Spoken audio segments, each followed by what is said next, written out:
everybody out there, you tuned in to 91.8 The Fan. You're in my corner, and I have a very special guest in the corner that gets to go on a technological malfunctioning roller coaster with us. Would you like to unveil your identity to the masses before we break things again? Yes, I'm here to fix the servers. You called somebody you needed some tech support. I'm here to help you out. No, I'm not. It's David Wald. I, Hello, everybody. I'm assuming you're not really the tech guy then. He got into here I can uninvited. do ritual dance and, maybe say a prayer for you. It's Well, very effective. it sounds super effective, just like Pokemon. Uh, but before we get too off track, I was wondering if we could take a time machine because that's working. I tested that actually right before the interview, and we could go back in time and figure out what sparked your interest in acting.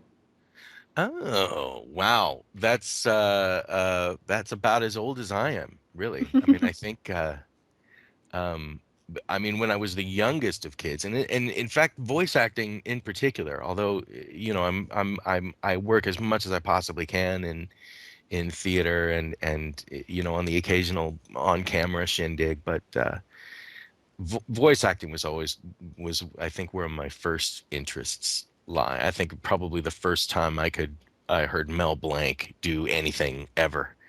I was like, okay, all right. Show me that road. And it actually took a really long time. I worked in theater for a really, really long time before I started doing any kind of voice work at all. Well, that's kind of interesting because when you hear people say when they're kids, I didn't know that there were voices behind those characters, so I think that's neat.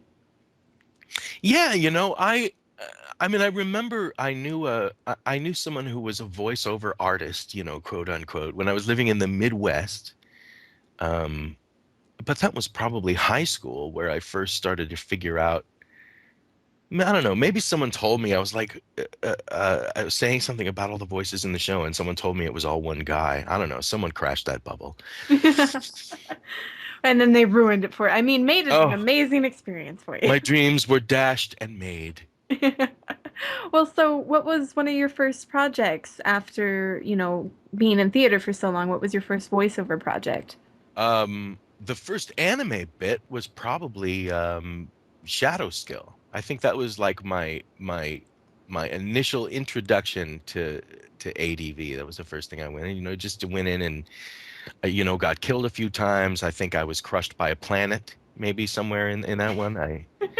Uh, It was a pretty that's extreme show. well, it's a wild ride in the world of anime. I have died in so many thousands of creative and interesting ways. I wear it like a badge, really.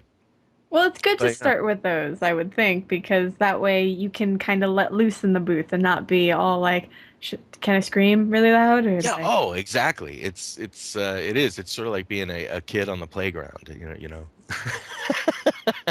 I mean, what do you do? What do you sound like when you're getting crushed by a planet? As a voice actor, we get to investigate these aspects of these much ignored aspects of humanity. I think it's important anthropological work we're doing here. And then they make you do several different takes. Like, no, you have to sound more in pain. You have to bleed more profusely. I always like to say it ain't over till there's blood on the microphone. That doesn't sound very good at all. I don't think they. Hey, you got to suffer for this art. Well, I've heard of voice actors losing their voice before. Has that No, happened to never you? happen. Never. That never happens. Okay, That good. never happens. So What they. kind of maniac would ever let that happen? No, I mean, generally you wanna try to keep yourself healthy, and I seem to have. I'm very fortunate in that I have a fairly resilient voice. I mean, I can still work through a certain level of illness and allergies and whatnot, and a lot of people have a different level of susceptibility to the effects of those kinds of, some people can be totally knocked out by a sore throat or a allergic reaction to something, but you're best served to be able to kind of work through that stuff. But that's I guess where technique comes in, where you learn how to use the apparatus despite the parts of it that aren't functioning properly. Well, I would think with the type of voice you have and the type of characters you have, because you seem to have a lot of characters with like texture to their voice. So I would Yeah. think like illness would help with that. Hey, yeah, no. Well, you would think actually, but um, really, you don't want to do anything. I mean, you don't want to record anything when your voice is is deeply affected by illness or something like that, because that's not a sound you can really replicate without making yourself really sick again. You know what I mean? So, yeah, I mean, that would be great if I could count on, laryngitis at 3 o'clock every third Friday. Then I would just know, schedule a session then, and that's when I can do any old man. I can record old man on that day. I sound like this. Um, but it's best not to. It's best not to gamble on stuff like that. And I definitely try not to. I mean, I'm not, screaming in the car on the way to sessions where I have to do guys who are, vocally pretty used up. It's just, That sounds it's like it just would something I wreck can your do. voice. Yeah, that's that exactly. You would destroy that. You'd sound like Wolfman Jack, and hey, you'd probably get a lot of voice work. So who knows if it's a bad idea? Well, I always hear that joke whenever, voice actors get so old, they can just be the movie trailer voice guy. In a world where Exactly. nothing is quite what it seems, one man will lose his voice. Yeah. So, so yeah, once you've gotten to the point where you can't do anything else, you can definitely do that. You're a shoe Yes, in for that. always that. Now, in terms of dubbing, did you have any trouble with it? Because I hear it, it's very rhythmic with matching the lip flaps. It's very rhythmic and it's musical, really almost. And I think I was really well served by the fact that I was a musician before I was an actor, and I was a jazz major in college because they have that. You can go to college and major in jazz. It's pretty awesome. Um, uh, so I was musically trained. So I've kind of got an ear for musical rhythms and patterns, anyway. And it was actually my friend Chris Ayres, who I know you guys have probably talked to 100 times. Um, If he returns our emails one day. oh, he's so aloof. He's so bad with emails.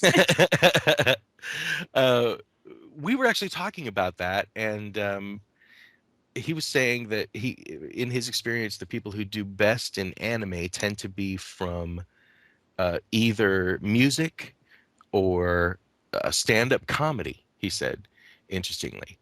Um, but the things where you have to have sort of a sense of timing and rhythm, and that's necessary because they do kind of have it's kind of like poetry. I'm not going to say it's like Shakespeare because let's not get crazy, but there's poetry in these things, and once you kind of find the rhythm of it, you can sort of anticipate where those flaps are going to fall, or at least in general the speed with which you have to execute the line, and also in the studio you also have the Japanese, so you can hear how fast the Japanese is going, and you can gauge by that as well. And most wonderfully, nowadays you have Pro Tools. That is a brilliant That's like the invention of fire, that Pro Tools is a big deal. I'm still Pro waiting to get a copy, but so far I'm chilling with Audacity.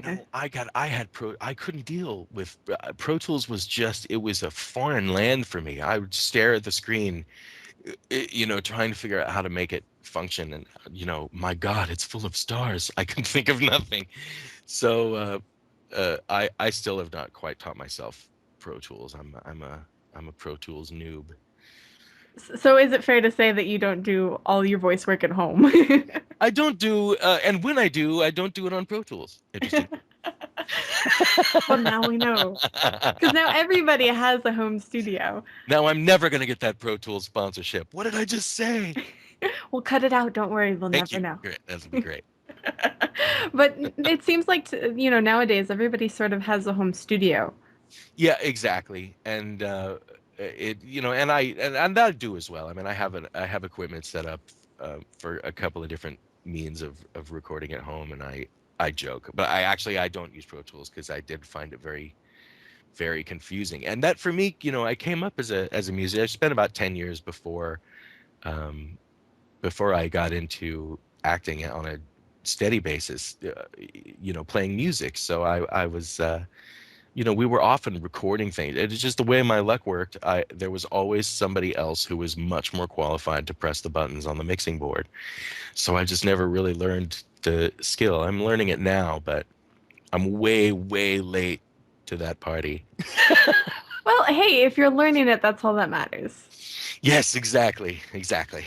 Baby steps, And I think baby with steps, that, mastery. yes, I think we're going to take some baby steps here during the break. So keep it tuned to 91.8 The Fan. Everything you want, nothing you don't. When we come back, we'll talk about a few of your roles. Swan Dive. Hello, fanatics. Look at the fan. Now back to me. Now back at the fan. Now back to me. Sadly, you're not with me, but if you stop using MSN and Yahoo and change to our IRC chat, you could be with me. Look down. Back up. Where are you? You're in our IRC with the fans of things you like. Look in our chat. Now back at me. I have it. It's a mod kicking those two people you hate. Look again. The mods are now maids. Anything is possible when you use our IRC chat and not a messenger. I'm on a wolf's.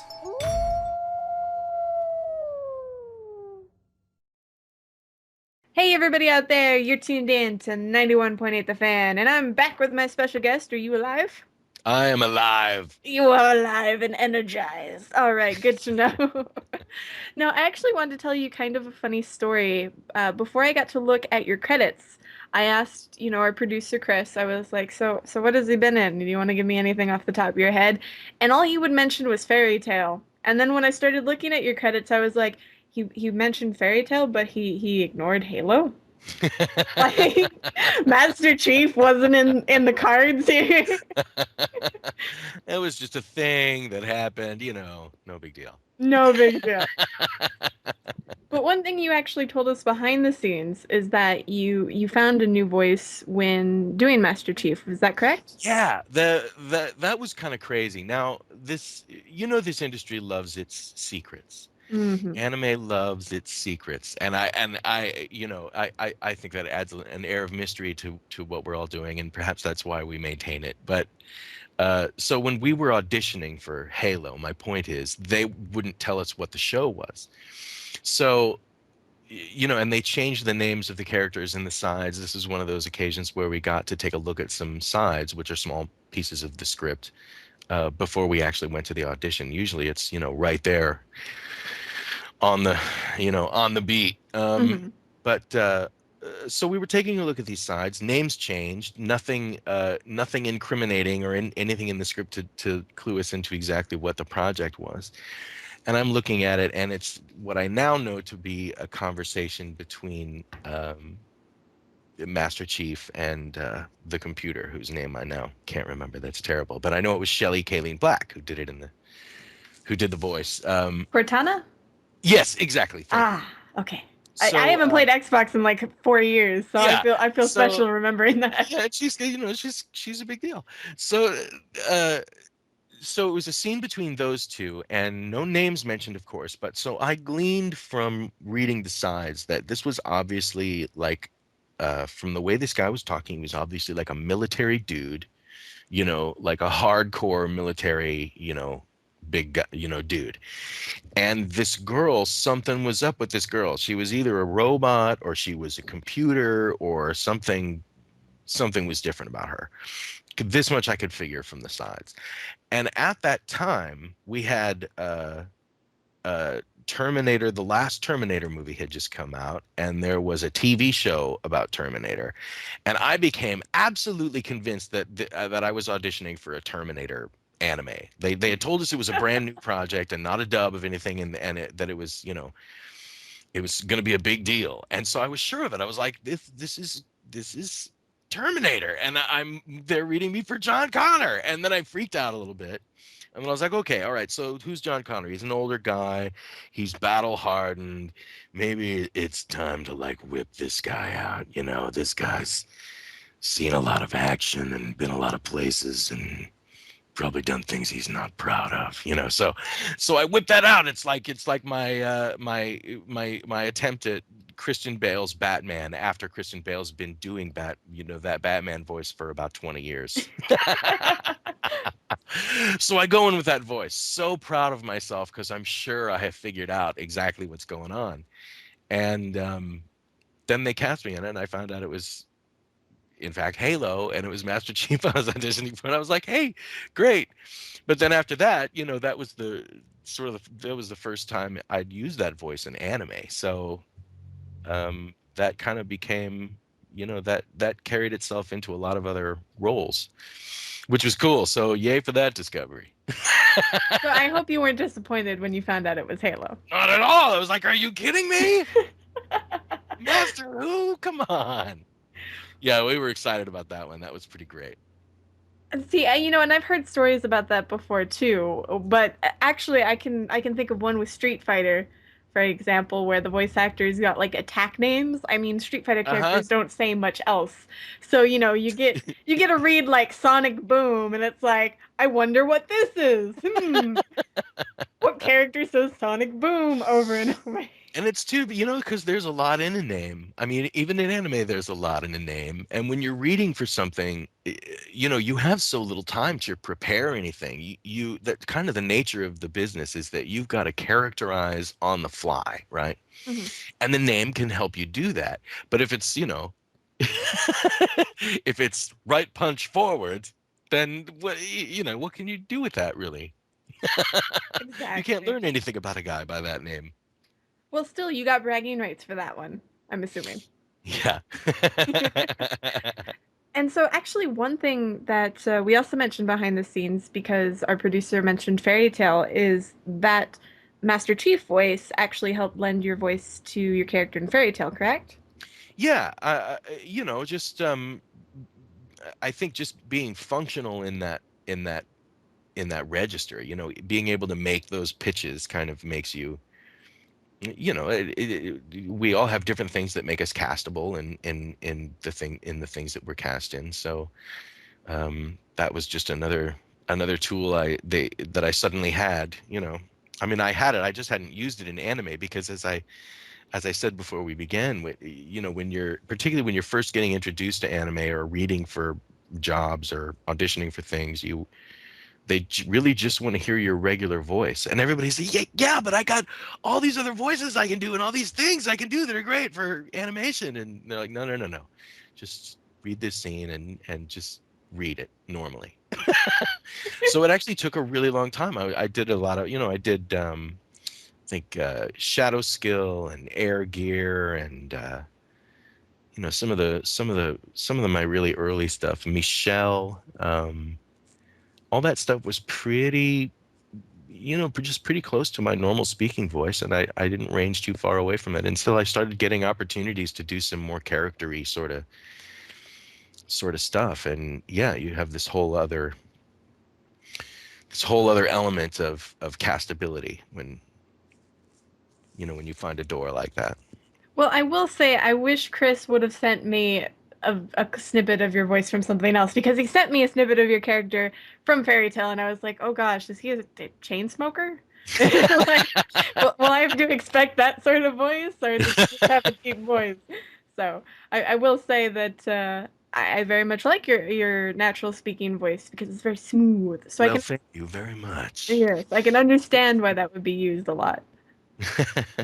Well, yeah, I mean, I mean, the human voice it's the most versatile sound making device, in the world. There's no object, there's no musical instrument or anything that comes close to the nuances and variations that are possible with a voice. And so there are a million different noises that we can make, and some of them actually can get you work. Well, now I'm curious. Let that be a lesson to the young children out there today.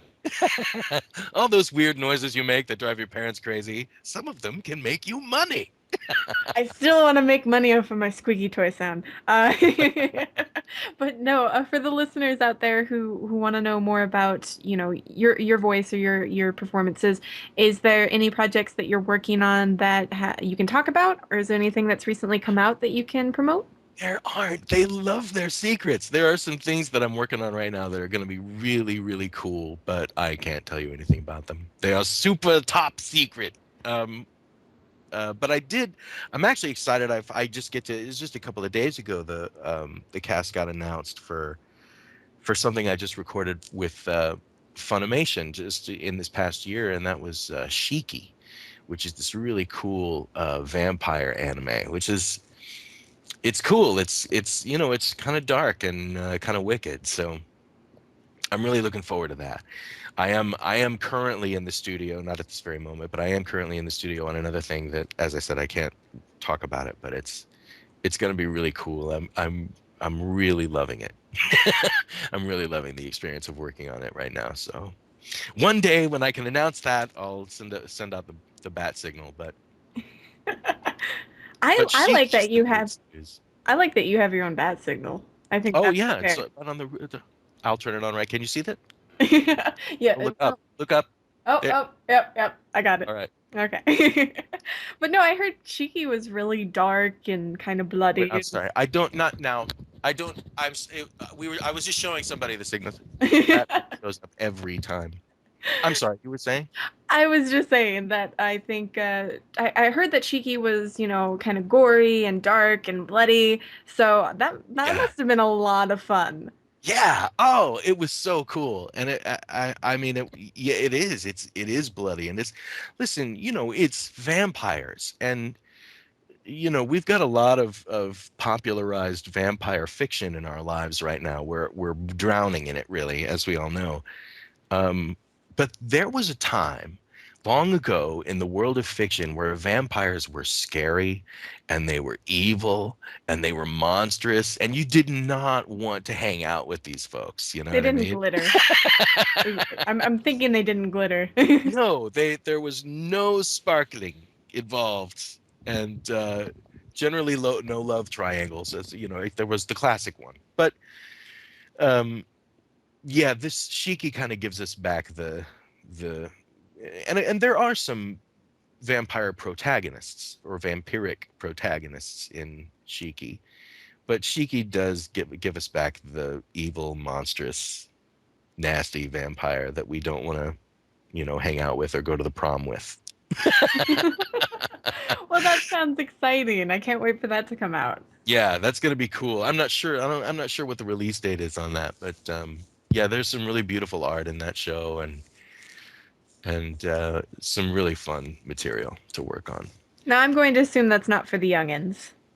No, probably not one you want to show to the tiny children's. As we say, there's a lot of blood and gore and adult situations.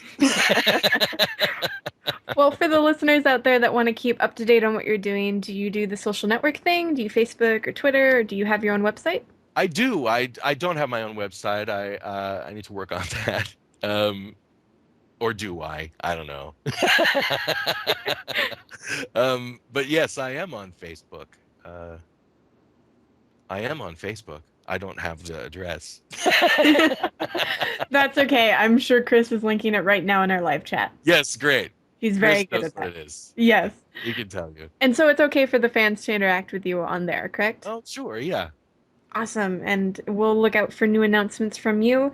Now, one thing I'm really curious about, do you get to go to any conventions ever, or is that sort of an unexplored realm? It is an as yet unexplored realm.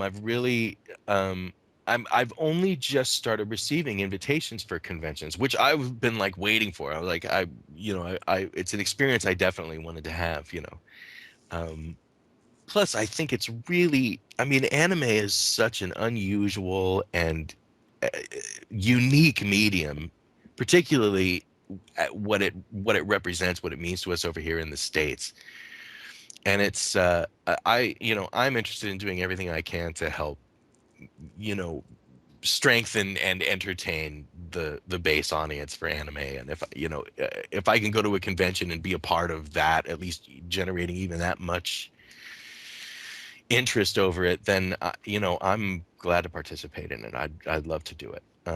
It's difficult because my other gig is in theater, and theater it tends to get difficult to schedule weeks away or weekends away when you're working in theater a lot. But there are certainly times I'm not working in theater, and so I'm hoping to put a convention in one of those places sometime very soon. Awesome. Well, we'll keep up to date on your Facebook. And one thing, because you mentioned, how Western audiences perceive anime. One of the interesting things I think is the way certain people will like pick up things if their favorite voice actor is in it. It Hmm. seems like we've picked that up from the Japanese culture. Oh yeah, I mean, there's like it's just like a face you recognize. It's probably the same reason that there are people who will see anything that George Clooney makes. You know what I mean? Because you have performers that relate to for some reason, even just the sound of their voice, which, as I said before, it's an extremely versatile and powerful instrument. And I think really, even today, we barely recognize the potential and the power of what the voice is capable of. And certain the way a certain voice will resonate will cause a part of you to resonate. And when you have that sort of connection with a voice, or then you'll just seek it out. Or of course, you might just really like the performances of an individual or whatever. But the voice is a strange and powerful thing, and it's it kind of works on another level. Definitely. I mean, I feel like a weirdo because I know so many of the voice actors, or I've talked with them before. So when I hear them in a show or a cartoon or anime or whatever, I'm like, oh, that's a really cool performance from them. Or oh, I feel like I can be a little bit critical. Hmm. But I'm not one of those people on the internet going, fire this person. But at the same time, it feels like a big game, sort of, for me, because I know so many of them off the top of my head that I'm Yeah. like, who is that voice? Well, and yeah, and you're in a rare position to be able to identify many of them from a firsthand experience. So that's really cool. And it's really interesting to do, just to sit down with the staff or whoever and be like, who is that? Guys, can you figure out this voice? I can't figure out this voice. We do that all the time in the secret HQ located underground. And someone's always like, "Yes, I heard him do 3 words in a show in 1994. It was That's Christmas. That's who yeah, that is. the encyclopedia." He totally is. He remembers everything. I can't even remember what I had for breakfast. Oh, this guy's upsetting. It's so upsetting. How do you know that much about stuff? I don't know that much about anything. No Unless it's fair. like a certain video game. That's about all I got. But either way, since we're going on with the interview here, I was wondering if I could put you on the spot and Oh. ask if you'd be willing to participate in a 91.8 The Fan tradition. Is it those inside the actor studio questions, the French, the questions? Actually, we just asked if you'd be willing to do a radio bump, but we should Oh, try that okay. sometime. Darn, I was prepared to answer those French questions. All right.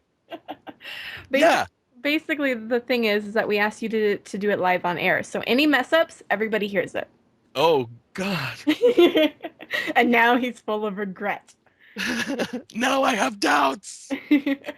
We basically ask if you could say, hello, my name is, you insert your name, I do this, you can insert characters, you're a voice actor, you're an actor, whatever you want to put there, and you're tuned into 91.8 The Fan. Gotcha. All right, so whenever you're ready, we're recording.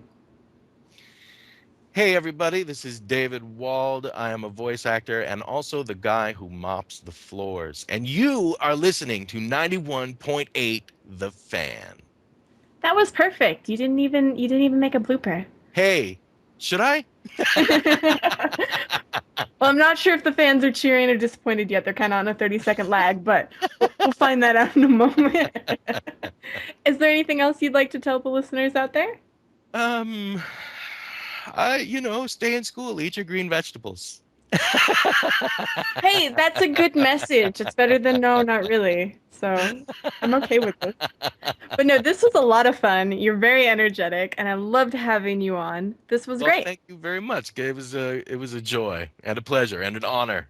Thank you Awesome. very much. And for any of the listeners out there that missed any of this interview, shame on you, but you can find it on the website soon over at 918thefan.com. So keep it tuned to your favorite station where we play everything you want and nothing you don't.